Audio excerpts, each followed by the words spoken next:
इस देश में शायद ही कोई ऐसा इंसान होगा जिसने ये आवाज नहीं सुनी होगी।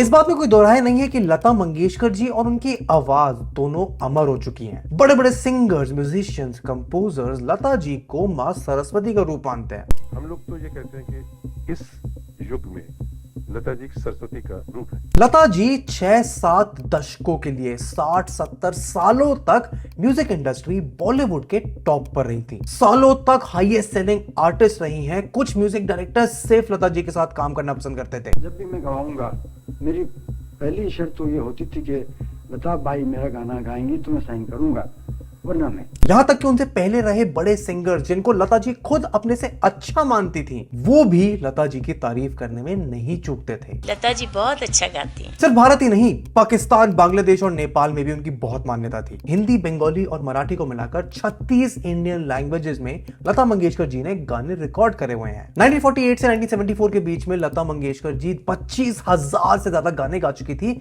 जिनके लिए उनके नाम एक गिनीज वर्ल्ड रिकॉर्ड भी है। अपने 80 साल के करियर में queen of melody, Nightingale of India और वॉइस ऑफ द मिलेनियम जैसे टाइटल्स उनके सामने रखे गए, उनका सम्मान बढ़ाया गया। वो इंसान शायद ही सोच सकता है उस ऊंचाई पर पहुंचने का जहां पे लता जी आ चुकी थी। एंड भले ही हर कोई वहां पहुंचना चाहेगा, लेकिन जब लता जी से पूछा गया कि क्या वो अगले जन्म में भी लता मंगेशकर जितनी काबिल होना चाहेंगी, तो उन्होंने ये कहा, ना ही जन्म मिले तो अच्छा है, और अगर वाकई जन्म मिला मुझे तो मैं लता मंगेशकर बनना नहीं चाहूंगी। जहां लता जी के प्रोफेशनल करियर के बारे में सबको पता है, अपनी पर्सनल लाइफ बियॉन्ड उनकी सिंगिंग वाली लाइफ को उन्होंने सबसे दूर रखा। यहां तक कि उनके खुद के परिवार वालों तक को नहीं मालूम था कि वो किन तकलीफों से गुजर रही थी। She never made us realize that what she has been through, it was all behind her. Lata Mangeshkar की 3 बहनें और 1 भाई थे, जिसमें वो सबसे बड़ी थी। मीना खांडेकर, आशा भोसले, उषा मंगेशकर और हिदान मंगेशकर, और ये सब इंडिया की म्यूजिक इंडस्ट्री से जुड़े हुए थे। और लता जी के बाद कोई उतनी अच्छे से, उतनी रिस्पेक्ट के साथ, उतनी सक्सेस के लिए जाना जाता है तो वो खुद उनकी बहन आशा भोसले जी हैं। लेकिन अगर तुम सोचोगे कि लता जी की वजह से ही शायद आशा भोसले को भी सक्सेस और इतना अच्छा करियर प्राप्त हुआ हो, तो शायद तुम जानकर शॉक हो जाओगे कि इन दोनों के बीच में भी एक बहुत ही इंटेंस राइवलरी थी। सालों के लिए इन दोनों ने एक दूसरे से बोलचाल बंद कर दी थी। बोला जाने लगा कि लता जी ने अपनी खुद की बहन आशा को म्यूजिक इंडस्ट्री में उभरने का मौका नहीं दिया, उनसे छीन लिया वो मौका। आशा जी से भी आपके बड़े मतभेद थे और आशा जी को आपने बढ़ने नहीं दिया, अपनी बहन को। म्यूजिक डायरेक्टर्स और कंपोजर्स अक्सर मुश्किल में पड़ जाते थे क्योंकि उन्हें दोनों बहनों में से एक को चुनना पड़ता था। जिस आवाज ने लता जी को इतनी ऊंचाइयों पर पहुंचाया, उसी आवाज के लिए उनके ऊपर बुरे से बुरे सवाल उठाए गए। सिर्फ आशा जी ही नहीं, और बहुत सारे सिंगर्स जैसे सुमन कल्याणपुर, अनुराधा पौडवाल और हरिहरन के लिए भी कहा गया कि वो भी लता जी के म्यूजिक इंडस्ट्री में बनाई हुई डर्टी पॉलिटिक्स, मोनोपोली का शिकार हुए थे। इनके अलावा मोहम्मद रफी, किशोर कुमार, मदन मोहन जैसे बड़े आर्टिस्ट के साथ भी लता जी की कंट्रोवर्सी की खबरें सामने आई। ऐसे बहुत सारे किस्से, कहानियां हैं जो लता मंगेशकर जी के इंपैक्ट को बॉलीवुड पे, म्यूजिक पे,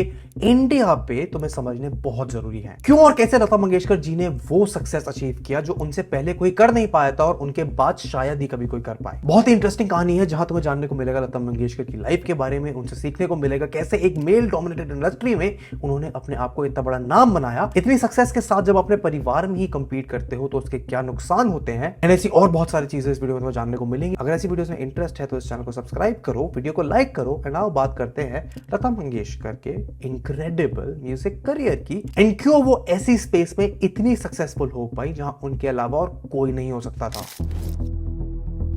लता मंगेशकर जी का संगीत से रिश्ता बचपन में ही बन गया था। लता जी के पिता दीनानाथ मंगेशकर एक मराठी और कोंकणी क्लासिकल सिंगर थे और साथ में एक थिएटर एक्टर भी। लता जी का नाम उनके जन्म के समय पर हेमा रखा गया था, जिसको बाद में बदलकर लता कर दिया, based on a female character Latika in one of her father's place. वो सिर्फ 5 साल की थी जब पहली बार उन्हें अपने पिता से गाने की सीख मिली। जब कभी उनके पिता अपने स्टूडेंट्स को गाना सिखाया करते थे तो लता जी उन्हें देखा करती थी। पिताजी कुछ काम से उठकर गए तो लता जी उस शिष्य के पास जो प्रैक्टिस कर रहा था उसके पास गई और ये कहा, मैंने कहा ये ऐसा नहीं ऐसा है, गा के मैंने बताया। पीछे से मेरे पिताजी आ गए और उन्होंने सुन के उन्होंने मेरी मदर को बुला के कहा कि देखो हमारे घर में तो एक अच्छा गवैया है, हमने कभी ध्यान ही नहीं दिया। अपने पिता के अलावा वो और 2 टीचर से संगीत सीखी थी, अमन अली खान साहब और अमानत खान। दोनों का कहना यही था कि लता जी को भगवान की ऐसी देन थी, इतनी टैलेंटेड थी कि कोई भी मुश्किल से मुश्किल संगीत का पीस उनको दो तो वो एक बार में उसको सीख सकती थी। लेकिन जब लता जी सिर्फ 13 साल की थी तब उनके फादर की हार्ट डिजीज की वजह से डेथ हो जाती है। एंड लता जी अपने सब भाई बहनों में सबसे बड़ी थी तो घर की जिम्मेदारी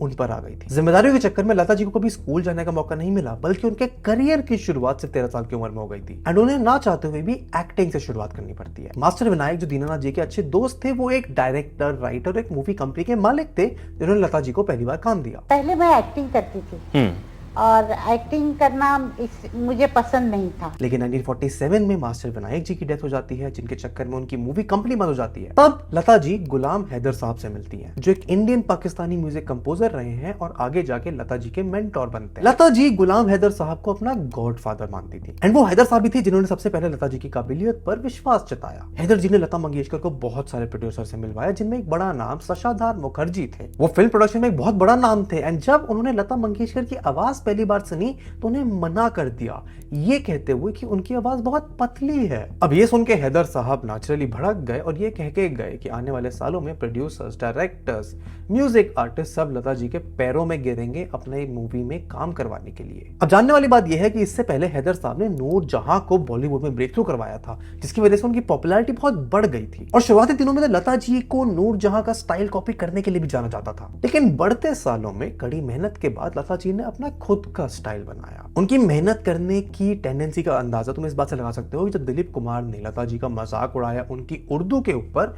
तो उन्होंने महीनों तक एक मौलाना से लेसन लिए ताकि वो अपनी उर्दू को बेहतर कर सके। इसलिए दानिस्ता उन्होंने कई महीनों बल्कि अरसे दराज तक उर्दू पढ़ना लिखना सीखा। 1948 की मूवी मजदूर में गुलाम हैदर जी की मदद से लता मंगेशकर को पहली बार गाना गाने के लिए मिला बॉलीवुड में। एंड सिर्फ 1 साल लगा उनकी पॉपुलैरिटी को आसमान तक पहुंचने में, जब उन्होंने 1949 में आई मूवी महल में अपना आएगा आने वाला गाना गाया।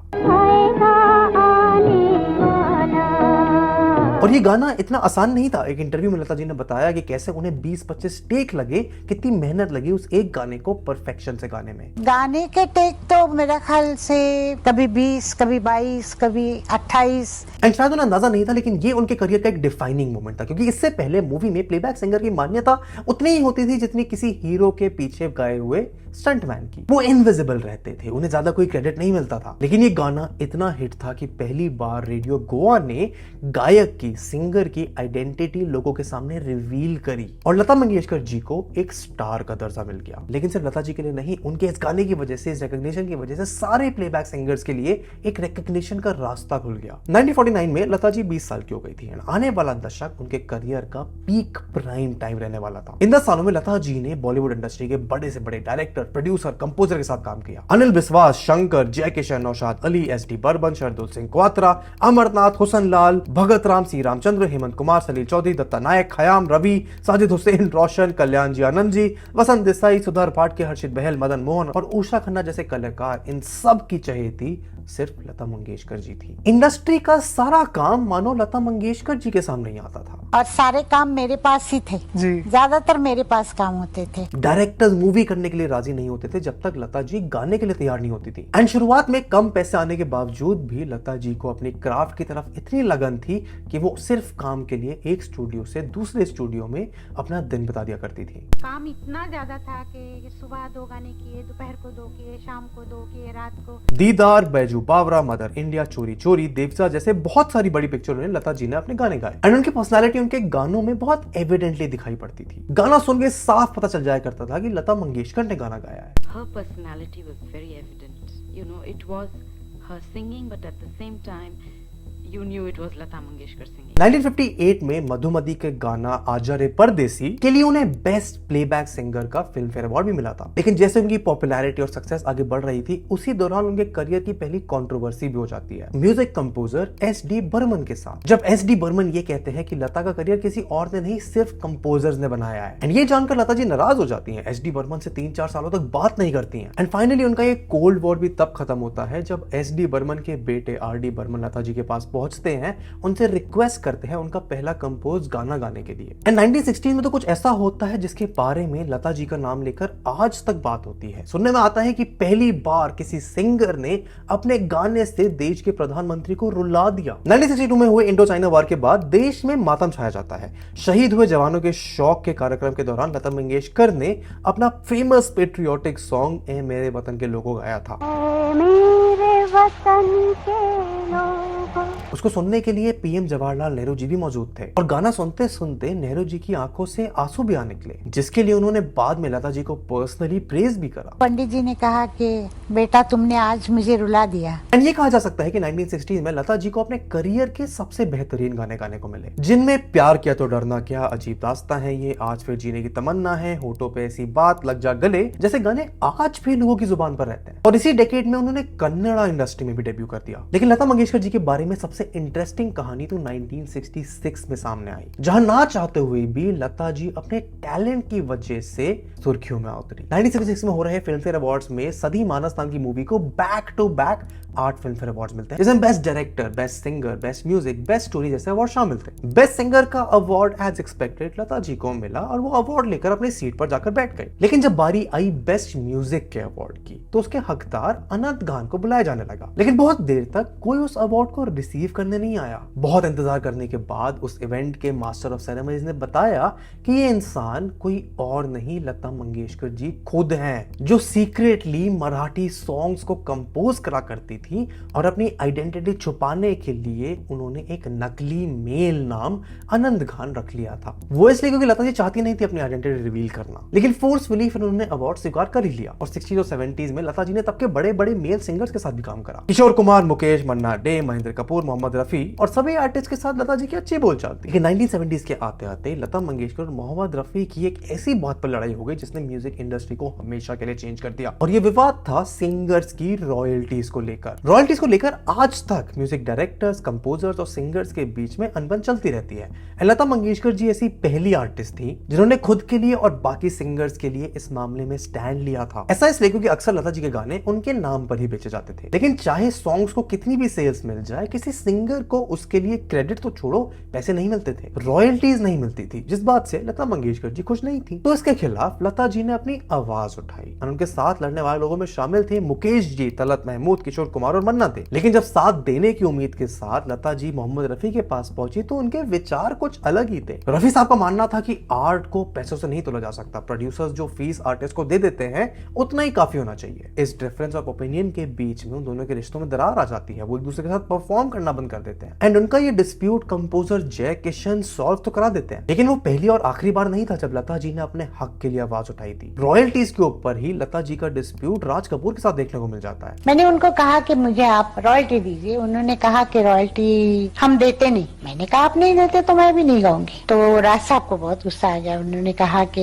ये अजीब बात है, आप समझते हैं कि मैं बिजनेस करने आया हूँ। मैंने कहा आप क्या समझते हैं कि मैं रानी का बाग में घूमने आई हूँ। 1969 में लता जी को 3rd highest civilian award Padma Bhushan मिलता है। एंड 1970s के मिड तक आते आते लता मंगेशकर जी इंटरनेशनल शोज करने लग गई थी। एंड किस तरह से इंडियन म्यूजिक को वेस्ट में देखा जाता था उसको ट्रांसफॉर्म करने में लता जी का बहुत बड़ा हाथ था। 1974 में उन्होंने रॉयल एल्बर्ट हॉल लंदन में परफॉर्म करा था। कुछ सोर्सेस का माना जाता है कि वो पहली इंडियन म्यूजिक आर्टिस्ट थी जिन्होंने वहां परफॉर्म करा। उस दौरान फिल्म म्यूजिक कॉन्सर्ट सिर्फ कम्युनिटी हॉल या छोटे कॉलेजेस के हॉल्स में होते थे, उनको उतना सीरियसली लिया नहीं जाता था। लेकिन लता जी ने अपनी डिमांड सामने रखी कि वो सिर्फ मेन स्ट्रीम हॉल में परफॉर्म करेंगी। एंड जिन कंपोजर्स के साथ लता जी पहले काम करा करती थी, 1980s में उनके बच्चों को भी लता जी के साथ काम करने का मौका मिला। और इस दशक में आपने अपने सभी जो पसंदीदा कंपोजर्स थे उनके बच्चों के साथ काम किया। एंड ऐसा इसलिए था क्योंकि लता जी मुश्किल ही कभी किसी को मना करती थी काम करने के लिए। सिलसिला, फासले, विजय, चांदनी, बेजुबान, वो जो हसीना जैसे बहुत सारी मूवीज में 80s के दशक में लता जी के गाने सुनने को मिले। एंड उनकी पॉपुलैरिटी इतनी थी कि 1983 में जब इंडिया पहली बार क्रिकेट वर्ल्ड कप जीत के आई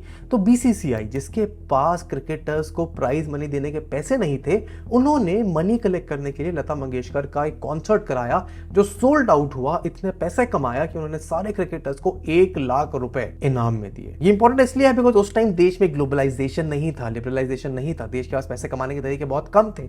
बीसीसीआई में क्रिकेटर्स को डेली अलाउंस में $20 दिया करती थी। एंड एनकेपी साल्वे, राज सिंह दोनों पर से मदद मांगते हैं जो बोर्ड ऑफ क्रिकेट में 20 साल से ज्यादा रह चुके थे। एंड बलराज सिंह की बहुत अच्छी दोस्त लता मंगेशकर थी, जिनसे फिर रिक्वेस्ट करी गई जवाहरलाल नेहरू स्टेडियम में एक प्रो बोनो कॉन्सर्ट करने के लिए। 2 घंटे के प्रोग्राम के लिए पूरा स्टेडियम भर गया। इतने पैसे कलेक्ट हुए कि 1 लाख रुपए का अमाउंट हर टीम के मेंबर को दिया गया। एंड बीसीसीआई और डूंगरपुर कभी नहीं बोल सकते थे कि लता जी ने कैसे बीसीसीआई को, देश के क्रिकेट बॉडी को एम्बैरेसमेंट से बचाया। तो खिलाड़ियों के नाम को पैसे देने के लिए नहीं थे, लता मंगेशकर को शो करना पड़ा था और उससे जो पैसा इकट्ठा हुआ तो वो खिलाड़ियों को दिया गया था, जिसके लिए as a mark of respect BCCI ने लता जी को 2 वीआईपी टिकट तब तक के लिए दिए जब तक वो जीवित थी। लेकिन 90s का दशक आते आते लता जी का करियर एक ऐसी स्टेज पे पहुंच चुका था जहां पे वो 10 साल माने जाते हैं आखिरी कुछ साल जहां वो एक्टिवली मूवीज में अपनी प्लेबैक सिंगिंग करा करती थी। यश चोपड़ा की 90s की लगभग सारी मूवीज के लिए लता मंगेशकर ने गाने गाए। लम्हे, डर, ये दिल लगी, दिलवाले दुल्हनिया ले जाएंगे, दिल तो पागल है, मुझसे दोस्ती करोगे और वीर ज़रा जैसे मूवीज में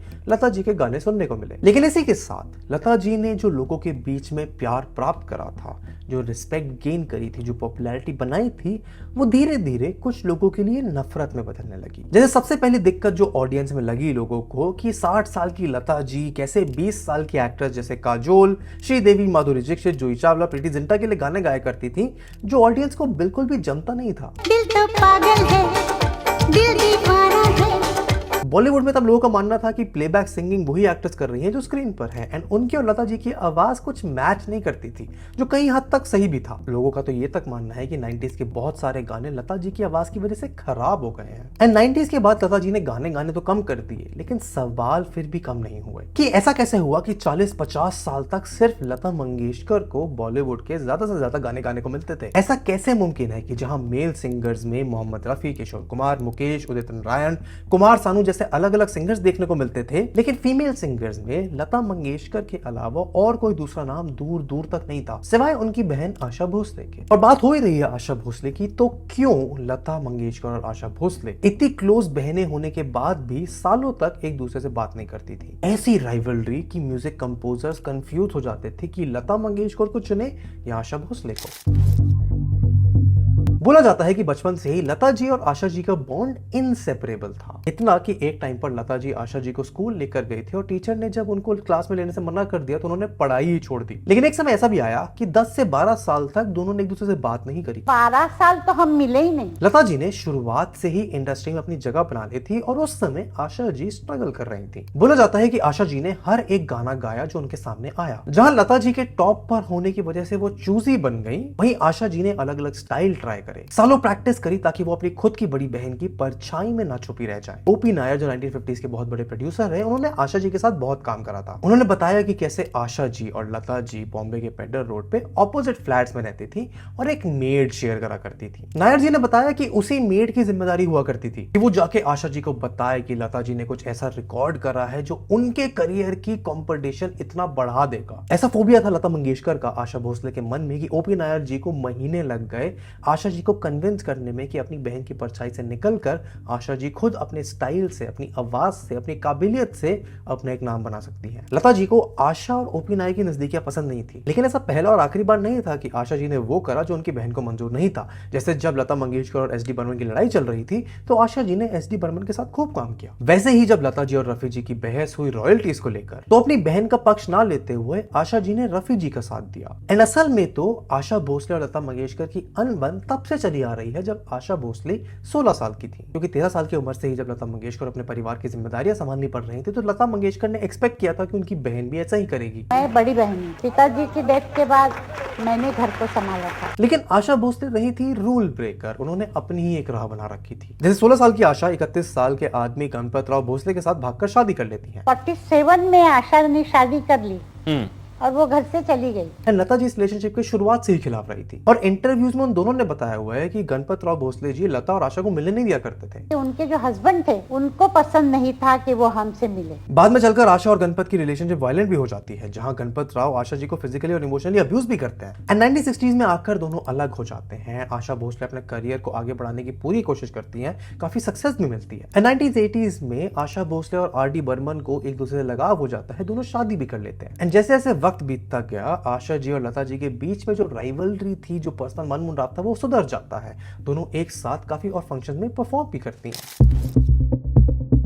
लेकिन कहानी यहाँ खत्म नहीं होती, क्योंकि असली प्रॉब्लम तब आती है जब 1950s से 90s खत्म होते होते तक बॉलीवुड में प्लेबैक सिंगर फीमेल के नाम पे सिर्फ लता मंगेशकर और आशा भोसले का बोलबाला रहा था, और इसके कारण उनके इस राइज को, उनकी इस पॉपुलैरिटी को जाना जाने लगा एज द मंगेशकर मोनोपोली। कुछ लोग कहते हैं कि आप लोगों का डोमिनेंस इतना ज्यादा था कि और कोई सिंगर्स किसी तरह से बढ़ के नहीं आ पाए। बोला जाता था कि दोनों बहनें किसी भी नए सिंगर को जगह ही नहीं देती थी। 1972 में उनके ऊपर स्टारडस्ट मैगजीन का आर्टिकल भी छपा था द मंगेशकर मोनोपोली के नाम से, जिसमें लिखा गया था कि कैसे दोनों बहनों ने इंडिया की म्यूजिक इंडस्ट्री पर अपना हक जता रखा है, कि म्यूजिक इंडस्ट्री के लोग उनके खिलाफ बोलने से डरा करते थे। सुमन कल्याणपुर, अनुराधा पुडवाल, वानी जयराम, रूना लैला उन सिंगर्स में से जाने जाते हैं जो मंगेशकर सिस्टर्स के करियर के दौरान आए लेकिन ज्यादा आगे नहीं बढ़ सके। इनमें से अनुराधा पौडवाल तो और भी 2 बार फेमस हुई है लता मंगेशकर के अगेंस्ट जाते हुए। एक बार लता मंगेशकर जी के most songs recorded in a day के क्लेम को चैलेंज करते हुए, और दूसरी बार उन्हें मोनोपोली के लिए बदनाम करते हुए। लेकिन जब भी लता जी से इस विषय पर पूछा जाता था मोनोपोली को लेकर, तो वो साफ इनकार कर देती थी। उनका तो कहना यह था कि उनके पास इतना काम होता था कि उन्हें छोड़ना पड़ता था, एंड ऐसे में कोई आकर और काम उठाए तो उन्हें क्यों ही दिक्कत होगी। हमने तो किसी को रोका नहीं,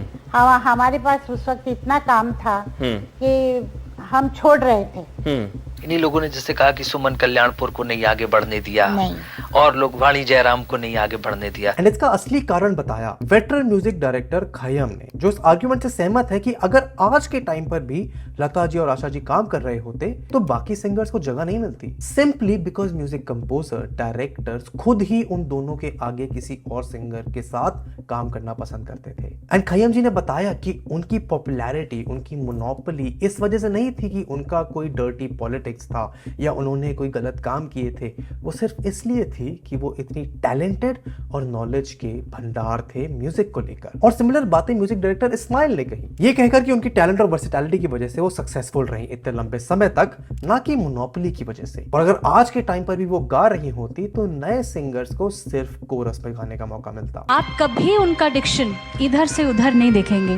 वो ऑडियंस के दिल पर निशाना एक लोग लगाना चाहते थे जो पिक्चर बनाने वाले थे, और उसमें इस अच्छी आर्टिस्ट की खूबसूरत हसीन आवाज़ वो जाके दिल में पैवस्त हो गई। बर्मन दादा हमेशा डरे रहते थे, उनको लगता था लता अगर नहीं आई तो गाना मेरा क्या होगा। अब इस सब में से कितनी बातें सच है, कितनी झूठ, इसका पता लगाना तो थोड़ा मुश्किल है। लेकिन लता मंगेशकर के इतने लंबे करियर में से ये जो मैंने तुम्हें चुनिंदा बातें बताई हैं, ये बेयरली 1 से 5% होगा उन सारी अचीवमेंट्स का जो उन्होंने इतने लंबे टाइम में की हैं। एंड इससे बस ये जरूर दिखता है कि जिस आवाज ने उन्हें पहचान दी है उसको उन्होंने कभी फॉर ग्रांटेड नहीं लिया। इस वीडियो के लिए कितनी रिसर्च करी पर कभी भी किसी एक इंसान के मुंह से ऐसा सुनने को नहीं मिला कि लता जी घमंडी है, अपने काम को लेकर बहुत अभिमानी है। लता मंगेशकर जी ने अपनी आवाज को हमेशा भगवान की कृपा समझी, और इतने दशकों के बड़े करियर में ना तो कभी भगवान को धन्यवाद करने से चूकी, और ना ही कभी अपनी प्रैक्टिसेस, अपनी आवाज को बनाए रखने के लिए जो मेहनत करनी है वो कम करी। एंड पढ़ते हुए बस ये जानने को मिला कि लता जी को अगर किसी एक चीज का अफसोस रहा है तो वो ये है कि उन्हें कभी क्लासिकल म्यूजिक सीखने का मौका नहीं मिला। हो सकता है अगर वो 90s के दशक में अपने आप को पीछे रखकर नए सिंगर्स, नए आर्टिस्ट को आगे आने का मौका देती तो उन्हें क्लासिकल म्यूजिक सीखने का मौका मिल जाता और वो नए इंडस्ट्री में आने वाले लोगों के लिए जगह बनाने का काम भी बहुत खूबी से कर पाती। पर इस वीडियो से अगर तुम ये सीखना है कि लता मंगेशकर के करियर से तुम क्या लेसन लेके जा सकते हो, तो ये है कि 1960s और 70s जहां पे बॉलीवुड एक बहुत ही मेल डोमिनेटेड सोसाइटी था, एक मेल डोमिनेटेड इंडस्ट्री था, उस स्पेस में लता मंगेशकर ने ना सिर्फ अपने आप को पॉपुलर किया, अपने टैलेंट के दम पर अपना नाम बनाया, लेकिन जो भी चीज, जो भी उनके उसूल थे, जिस भी चीज के लिए वो स्टैंड करती थी, तब भी जो उनकी मांगे थी, जो चीजें वो डिजर्व करती थी, उनको लेने से वो कभी पीछे नहीं हटी। चाहे वो रॉयल्टी का किस्सा हो, अच्छे वेन्यू पर परफॉर्म करने की मांग हो, लता मंगेशकर ने अपनी इनक्रेडिबल आवाज के साथ एक बहुत स्ट्रॉन्ग कैरेक्टर होने का एग्जाम्पल हमेशा के लिए इस इंडस्ट्री में छोड़ दिया है। क्या तुम्हें पता था ये सब लता मंगेशकर जी के बारे में? तुम्हें क्या लगता है आज कौन सा ऐसा सिंगर है जो लता जी के टैलेंट को, उनकी काबिलियत को, उनके कैरेक्टर को मैच कर सकता है? एंड क्या कभी इंडिया में लता मंगेशकर जैसा कोई और आर्टिस्ट हमें देखने को मिलेगा या नहीं? ये सब मुझे कमेंट में बताओ। अगर तुम्हें वीडियो अच्छी लगी तो नीचे जाके कमेंट करके वो भी बताओ। वीडियो को लाइक करो। चैनल पे ऐसी बहुत सारी और वीडियोस हैं। इनफैक्ट यूट्यूब एल्गोरिथम कहता है कि ये वीडियो तुम्हें इतनी अच्छी लगेगी जितनी ये वाली लगी है। यहाँ पे पूरी एक प्लेलिस्ट है ऐसी और वीडियोस की, सब चेकआउट करो जो तुम्हें अच्छा लगे। Thank you for watching it till the end. I will see in the next one. Good bye.